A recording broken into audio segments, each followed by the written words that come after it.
আমাদের সবারই চাওয়া একটা, ভোট দেন আমাদেরকে। চাওয়ার মধ্যে দুই রকম আছে।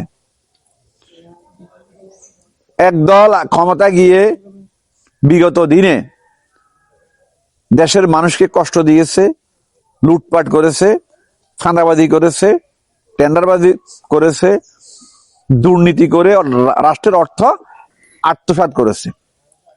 আর আমরা বলি আমরা দুর্নীতি করব না, জনগণের সেবা করব, খেদমত করব, মানুষের অধিকার প্রতিষ্ঠিত করব, উন্নয়নমূলক কর্মকাণ্ডের অর্থ আমরা আত্মসাৎ করব না, রাস্তাঘাটে যে দুরবস্থা আছে এগুলির উন্নতি হবে। বটতলী থেকে এইদিকে যে রাস্তাটা আইছে, অল্প দূর আইসি আর দেখছি যে ফাঁকা শেষ।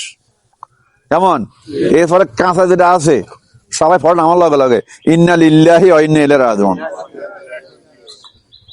হ্যাঁ, এক গাড়ি একখান ফার হইতে আমরা আধা ঘন্টা দাঁড়িয়ে রয়েছি, গাড়ি দিয়ে আমরা আধা ঘন্টা দাঁড়িয়ে রয়েছি।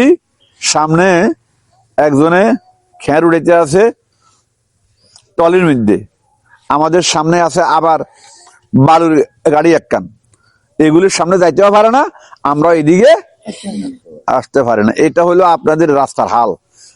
রাস্তার দুই পাশ উঁচা, মাঝখান থালা নিচে হয়ে রয়েছে। তো ফানিতে এমনি জমি শেষ, নামতে পারেনি। আপনাদের ইউনিয়নের বোধহয় চেয়ারম্যান মেম্বার আসিল না অতীত কোনো সময়?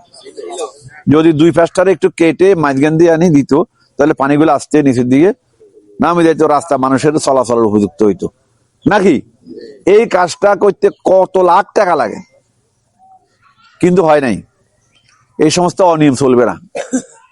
জামাত ইসলামীতে যারা মেম্বার চেয়ারম্যান হইব, এমপি হইব, তারা জনগণের এই বিষয়গুলি দেখতে হবে। কারণ জনগণের ভোট কি এমনি দিছিনি? হ্যাঁ, কোন স্বার্থে আপনারা আমাদেরকে ভোট দিবেন? আপনাদের স্বার্থ রক্ষা না করতে পারলে